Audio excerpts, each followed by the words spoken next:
오늘은 어린이 주일입니다.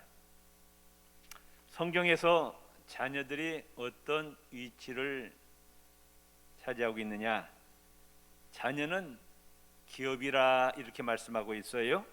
시편 127편 3절에 자식은 여호와의 주신 기업이라, 태의 열매는 하나님의 상급이라 말씀하고 있습니다.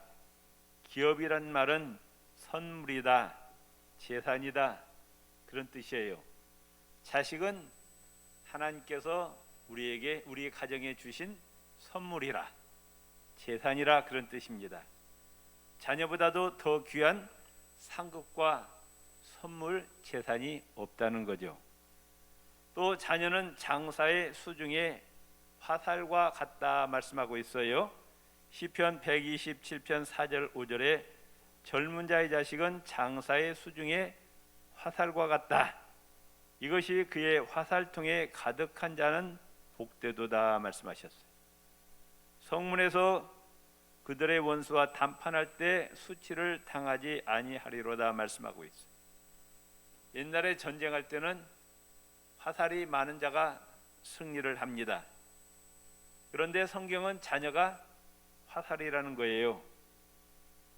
자녀가 많을수록 좋다는 겁니다. 원수들과 담판할 때 수치를 당하지 아니하리라. 상대방과 싸우는데 자녀들이 뒤에서 많이 받치고 있으면 든든하잖아요. 세 번째, 자녀는 감람나무다 말씀하고 있습니다. 시편 128편 3절에 내 식탁에 둘러앉은 자식들은 어린 감람나무 같으리로다. 감람나무는 이스라엘 나무 중에서 가장 소중하고 귀한 나무입니다. 이 감람나무는 번영과 축복을 상징합니다. 자식이 많다는 것은 그 가정이 복을 받았다는 것이요, 하나님의 축복을 받았다는 것입니다. 어린이는 천국 시민의 표본입니다. 마태복음 18장 3절 4절에 예수님께서 어린아이를 가리켜서 천국이 바로 이런 어린아이와 같다, 이런 자의 것이라. 너희가 천국에 들어가려면은 어린아이와 같지 아니하면은 결코 들어갈 수 없다, 예수님께서 말씀하셨습니다. 어린아이는 천국 시민의 표본이라고 말씀.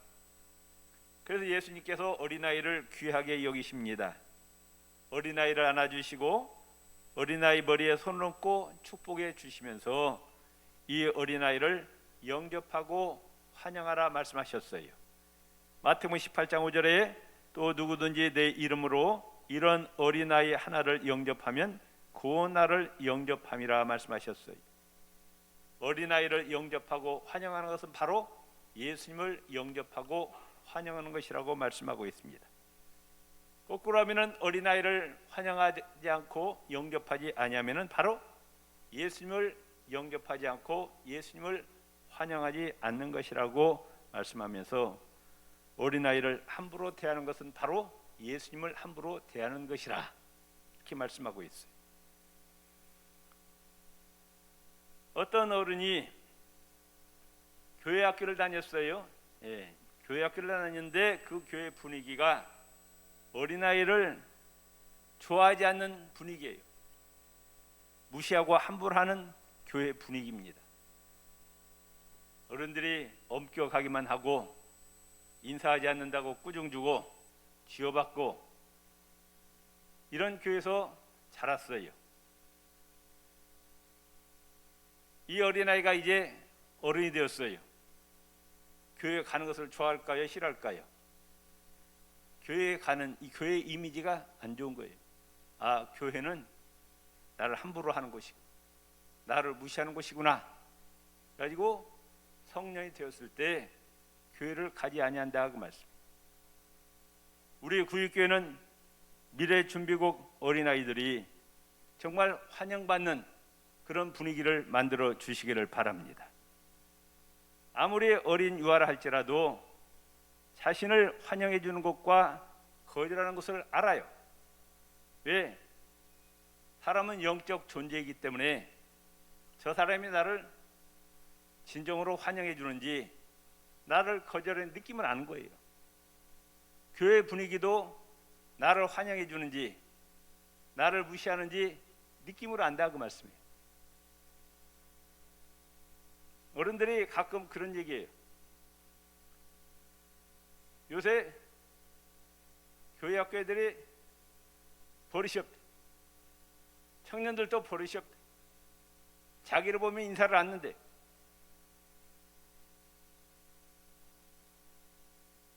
먼저 어린아이들을 대우해 주시기 바랍니다.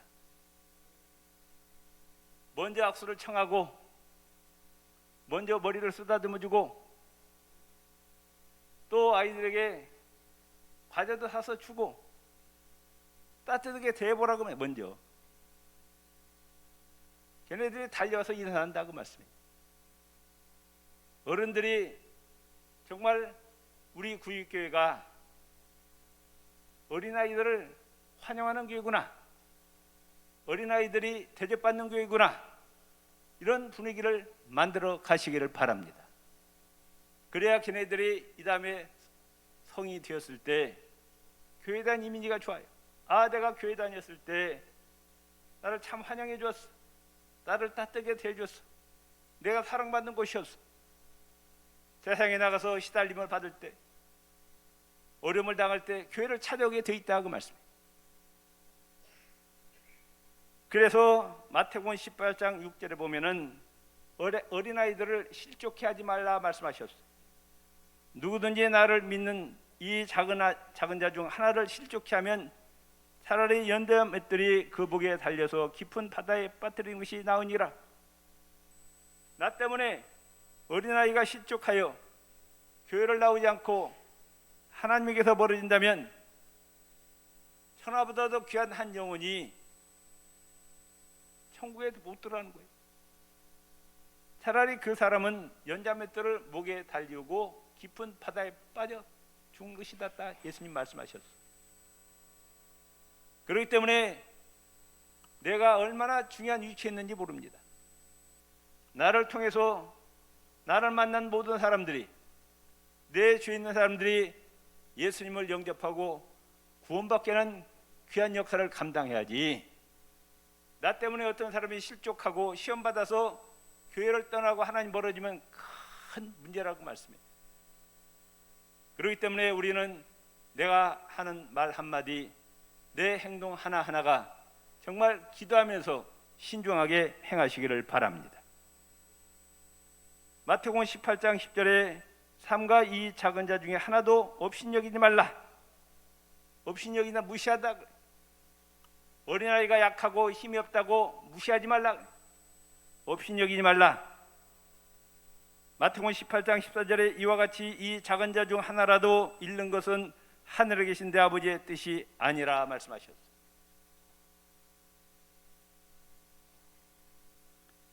가정의 부모님들이 명심해야 될 것이 있어요. 내 가정의 자녀들, 내 가정의 손자 손녀들이 누구 소유냐 그 말씀이에요. 분명히 짚고 넘어가야 됩니다. 누구의 자녀예요? 내 자녀예요? 하나님의 자녀예요? 내 자녀가 아니에요. 하나님의 자녀입니다. 비록 부모의 몸을 빌어서 태어났지만 자녀들을 창조하신 분은 우주 만물을 창조하신 여호와 하나님이시라. 여러분의 자식들, 손자 손녀들의 영혼을 누가 만드셨어요? 자식들의 뇌와 눈, 코, 입, 귀, 뼈대, 오장육부, 손과 팔 누가 만들었어요? 여러분들이 자식들, 손자 손녀들 머리카락 하나 만들었어요? 아무것도 안 만들었죠. 몸만 빌려준 거예요. 누가 만드셨어요? 여호와 하나님 만드셨어요. 하나님의 피조물이라고 말씀해요. 욥기 33장 4절에 하나님의 영이 나를 지으셨다. 우리 어머니 뱃속에서 나를 사람으로 만드신 분이 여호와 하나님이시라고 말씀. 있습니까? 그래서 시편 127편 3절에 자식들은 여호와의 주신 기업이라. 내 자식들, 손자, 손녀들은 누가 주신 선물이라? 여호와 하나님께서 주신 선물이라 그 말. 태의 열매는 하나님의 상급이라 그 말. 그러니까 우리 가정의 자식들, 손자, 손녀들 누구의 영광을 위해서 키워야 되느냐 그 말씀이에요. 누구의 뜻대로 키워야 되느냐 그 말씀이에요. 내 자식으로 생각하면은 내 뜻대로 키워야 되겠죠. 나의 영광을 위해서, 하나님의 영광을 위해서 우리 가문의 영광을 위해서 키워야 되겠죠. 그런데 자식들, 손자, 손녀들은 하나님의 소유라 그 말씀. 그렇기 때문에 내 뜻대로 아니라 누구의 뜻대로? 하나님의 뜻대로 키워야 돼. 나의 영광이 아니라, 우리 가문의 영광이 아니라 하나님의 영광을 위해서 키워야 된다 그 말씀. 우리가 자칫 착각하면은 내 자식은 내 소유물이라, 그래서 하나님의 영광보다도 내 영광, 우리 가문의 영광을 위한 자녀로 키우기 쉽습니다. 어떤 분이 법대를 나왔어. 사법고시 준비를 하다가 결국은 포기하고 일반 직장에 취직했어요. 평생의 한으로 남았어요. 자식들이 하는 이야기가, 내가 못 이룬 꿈을 네가 좀 이뤄달라. 자기도 못하는 거예요. 자식 보라 그러는 거예요. 하나님이 능력 주시면 하지만 하나님 능력 못 주시면 못하는 거 아니에요? 그런데 이 자녀가 공부하다가 사법고시 준비하다가 결혼했어요. 아까 아빠가 결혼식장에 안 갔어요. 자식을 누구의 소유물로 생각하고 있는 거예요? 하나님의 자녀입니까? 내 자녀입니까? 에? 누구의 영광을 위해서 자녀를 키우냐고 말씀해요.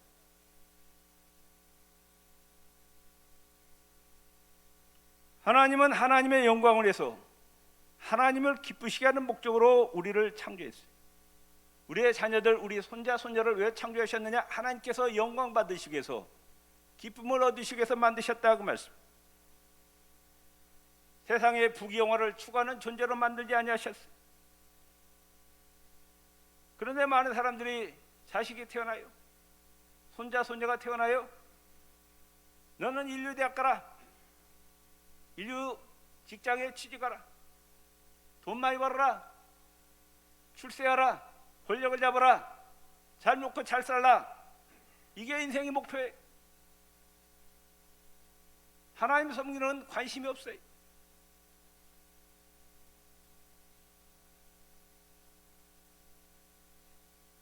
우리가 성공의 개념을 분명히 알아야 됩니다. 성공의 개념은 인간 편에서 성공이 아니라 하나님 편에서 볼 때 성공해야 된다고 말씀해요.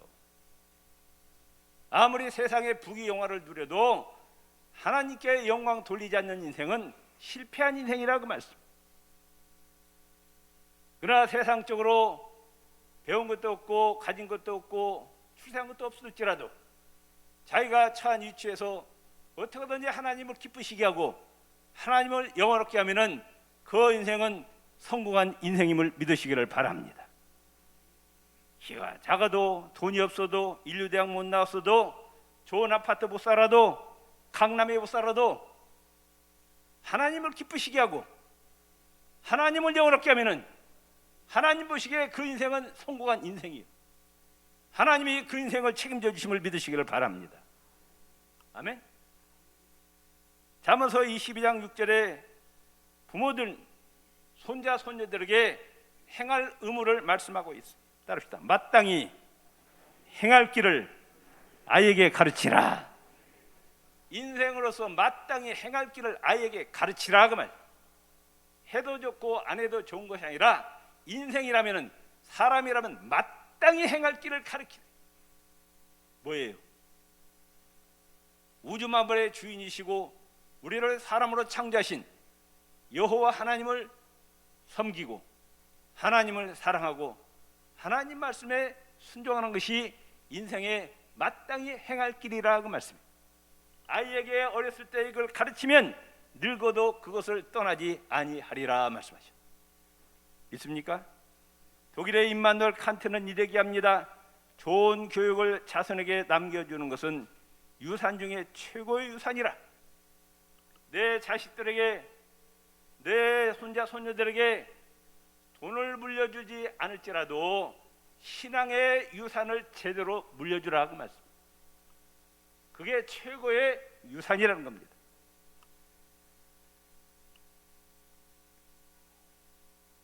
그래서 우리 가정에 자식이 태어나고 손자 손녀가 태어나요. 먼저 어디로 데려와야 돼? 교회로 데려와야 돼. 예배드려야 됩니다. 축복기도를 받고 유아세례를 받게 하고 걔네들에게 신앙교육을 시켜야 돼. 주일날 되면 반드시 교회 나가서 여호와 하나님을 예배하는 법을 가르쳐야 돼. 하나님을 찬양하고 하나님께 기도하고 하나님의 교회로 해서 봉사하고 전도하고 어려운 이들을 돕는 이 신앙교육을 어려서부터 가르쳐야 된다고 말씀. 이걸 습관화시켜야 돼요.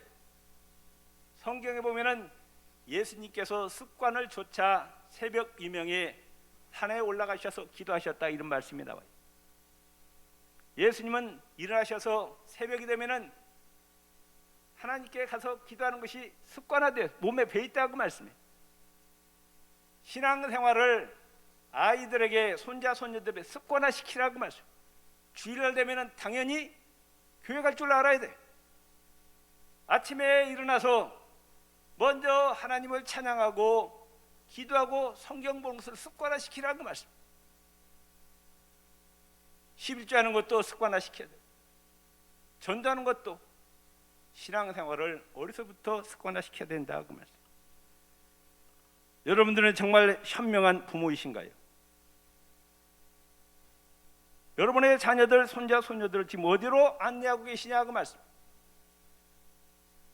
생명의 근원 되시고 복의 근원 되시고 인생의 참된 스승이고 선한 목자이신 예수님께로 인도하시기를 바랍니다. 그럴 때 하나님께서 여러분의 자식들, 손자, 손녀들의 인생을 책임져 주신다고 말씀. 아이들의 머리와 가슴이 굳어지기 전에 먼저 철저한 신앙교육을 시켜야 된다고 말씀이죠. 농부들이 언제 씨를 뿌립니까? 봄에 씨를 뿌려요. 사람을 교육시키는데 언제 교육을 시켜야 되느냐? 어린이 시절에 교육을 시켜야 돼요. 어린이 시절은 인생의 봄이기 때문이에요. 한국 교인들 가운데 85%, 목사 가운데 85%, 장로님들 가운데 80%, 집사들 가운데 75%가 다 유년주일학교 출신이에요. 교회학교 출신이에요. 어렸을 때 신앙을 심어두니까 그게 성장에서도 교회를 떠나지 아니한다. 카톨릭 교회에서 이야기하기를 6세까지만 천주교에 맡기라. 그다음 평생 천주교인이 되게 할 수 있다. 유대인들의 교육도 마찬가지입니다. 유대인 가정에 아이가 태어났어요. 6살까지 다른 교육 시키잖아요. 여호와 하나님을 알게 하고 하나님 말씀을 가르쳐 줍니다. 세상 학문을 가르쳐 주기 전에 먼저 여호와 하나님을 알게 합니다. 다른 생각하기 전에 먼저 여호와 하나님을 생각하게 합니다. 그랬더니 이 지구상에서 가장 뛰어난 민족이 유대인이에요. 과학자 아인슈타인 유대인입니다. 심리학자 프로이드, 작가 토마스 만, 세계적인 지휘자 번스타인, 경제계 로스차일드 재벌가 모건, 또 옛날에 미국의 국무장하고 했던 헨리 키신저. 유대인들이 세계를 주름잡고 있어요. 노벨 수상자 가운데 30%가 유대인입니다. 미국의 국민 중에 유대인은 3%에 불과하지만은 미국의 아이비리 대학, 하버드, 프린스턴, 예일 이런 대학 교수 35%가 다 유대인들이에요. 하나님이 어려서부터 신앙교육을 시키니까 하나님 유대인들에게 뛰어난 창의력을 주셨어요. 지혜를 주셨다 그 말씀. 하나님이 그들의 인생을 책임져 주신 거예요. 보세요. 유대인들이 2000년 동안 나라가 없었어요. 우리는 일본이 와서 지배했지만은 유대인들은 자기 나라를 못 살고 세계로 다 쫓겨났어요. 성경에 나와 있는 민족들 지금은 흔적도 없이 다 사라졌어요. 그런데 유일하게 유대 민족만 지금 살아남아서 2000년 만에 다시 나라를 세우고 지금 세계를 지배하고 있어요. 여러분의 가정의 자식들, 손자, 손녀들 하나님을 잘 섬기는 법을 가르칠 때 하나님께서 그들의 인생을 책임져 주시고 하나님께서 크게 들어 사용하실 줄로 믿습니다. 신명기 28장에 분명히 하나님 약속하시기를 하나님 잘 섬기면 머리가 되고 꼬리가 되지 않고 나가도 복을 받고 돌아도 복을 받게 하겠다고 약속을 하셨습니다. 신명기 오늘 6장 6절에 오늘 내가 너에게 명하는 이 말씀을 너는 마음에 새기고 내 자녀에게 부지런히 가르치며 집에 앉았을 때든지 길을 행할 때든지 누워있을 때든지 일어날 때든지 이 말씀을 강론할 것이라. 하나님의 명령에 나만 하나님 잘 섬기는 것이 아니라 우리 가정의 자식들, 손자, 손녀들 하나님 경외하는 법을 가르쳐라. 눈에 보이는 곳마다 하나님 말씀을 적어놓고 오면서 가면서 그 아이들이 하나님의 말씀을 10년 가운데 바뀌도록 교육을 시키라고 하나님께서 우리에게 명령을 하셨습니다. 에베소서 6장 4절에도 또 아비들아 너희 자녀를 노엽게 하지 말고 오직 주의 교훈과 훈계로 양육하라. 하나님 명령이에요. 자녀들을 하나님의 말씀으로 양육하라는 겁니다. 어떤 소년이 범죄를 저질러 소년원에 들어가게 되었습니다. 거기 상담사에게 이렇게 얘기합니다. 우리 어머니는 열심히 자기는 교회 나가면서 내가 교회 나가든 말든 아무런 상관을 하지 않았다. 예수님이 누구인지 가르쳐주지도 않았고 요 하나님이 누구인지도 가르쳐주지 않았다.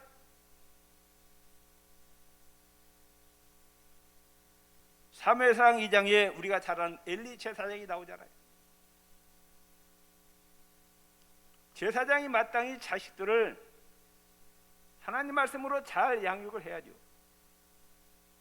그런데 두 아들 홈리, 비나스 신앙으로 양육하지 않았어요. 커서 불량배 깡패가 되었어요.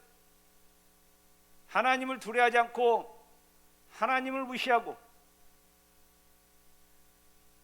하나님 멸시합니다. 그 결과 어떻게 되었어요? 두 아들이 전쟁터에 나가서 죽임을 당합니다. 그 소식을 들은 엘리 제사장도 의자에서 넘어져 목이 부러져 죽고 맙니다. 그 가문이 문이 닫혔어요. 끝났어요. 자녀가 잘못된 길로 가고 있는데 바른 길로 인도하지 못하는 죄의 결과라고 말씀합니다. 반면에 한나는 사무엘을 신앙으로 양육했어요. 저들째자마자 성전으로 올려보냅니다. 얼마나 보고 싶겠어요. 그래도 성전에서 신앙교육을 철저하게 시킵니다. 그 결과 하나님은 사무엘을 구약의 가장 위대한 사사요 선지자요 제사장으로 세웠습니다. 오늘 신명기 6장 2절 3절에 곧 너와 내 아들과 내 손자로 너뿐만 아니라 네 가정의 자식들 손자 손녀가 평생에 내 하나님 여호와를 경외하는 법을 가르치라. 하나님의 명령이에요. 자식들에게 손자 손녀들에게 신앙교육을 시키라. 여호와 하나님의 명령이라 그 말씀. 이스라엘아 듣고 삼가 그것을 행하라. 그리하면 네가 복을 얻고 내 열조의 하나님 여호와께서 내게 허락하신 것 같이 적과 꿀이 흐르는 땅에서 너의 소유가 힘이 번성하리라. 아멘. 자녀들을 신앙으로 잘 양육시키는 것이 바로 그게 복된 길이라고 말. 우리 가문이 흥황하는 길이라고 말. 천대까지 복받는 비결임을 믿으시기를 바랍니다. 또한 이웃을 사랑하는 법을 자녀들에게 가르쳐야 됩니다. 요새는 경쟁 시대, 애들도 보면은 친구가 없어요. 내 주위에 있는 모든 자들이 적이에요. 내가 짓밟고 올라가야 돼요. 뭐 공부하는데 자료도 안 빌려줘. 저놈을 무너뜨려야 내가 올라갈 수 있다. 나만 아는 이기적인 아이가 되어서 사회 나와서 뭐가 되겠느냐 그 말씀이에요. 여러분도 아시지만 사회 나면 공부 잘하는 것이 그렇게 중요한 것이 아니에요. 학교 다닐 때는 공부한 것이 중요하지만 사회 나오면은 공부 잘하는 것이 그렇게 중요한 것이 아니에요. 이웃과 협력할 줄 알아야 됩니다. 이웃을 위해서 희생하고 헌신하고 봉사할 줄 아는 아이로 키우시기를 바랍니다. 여러분 보세요. 여러분들 주위에 있는 사람 공부 잘하고 뭐 돈 많고 그런데 이기적이요. 자기밖에 몰라. 그런 사람은 가까이 하지 않습니다. 희생적이고 헌신적이고 남을 높이고 이런 사람이 어디 가도 환영을 받아요. 그래서 목회 이렇게 해보면 대학 나고 박사 별로 필요 없더라고. 교회 나가도. 교회는 배운 거 없어도 돈 없어도 겸손하게 희생하고 헌신하고 봉사하는 자를 요구하지 똑똑한 사람 원하는 것이 아니에요. 교회가. 그래 안 그래요? 그래요. 교회는 잘난 체한 사람 좋아하지 않아요? 그죠? 이름 없이 빚도 없이 수고하고 헌신. 하나님이 그 사람을 복을 내려 주실 줄 믿으시기 바랍니다. 이웃에게 해를 당했을지라도 이웃을 미워하고 보복하는 것을 가르치지 말고 오히려 이웃에게 복을 빌어주고 용서하고 사랑하는 마음을 갖는 자녀로 키우시기를 바랍니다. 힘없고 불쌍한 이웃을 무시하고 멸시하는 교만한 자녀가 아니라 그들에게 예수 그리스도의 사랑을 전하는 사랑과 희생의 자녀로 키우시기를 바랍니다. 하나님을 사랑하고 이웃을 사랑하는 자녀로 키울 때 하나님께서 여러분의 가정에 하나님께서 천대만대 복 주실로 믿습니다. 주여 한번 부르짖고 기도하시겠습니다.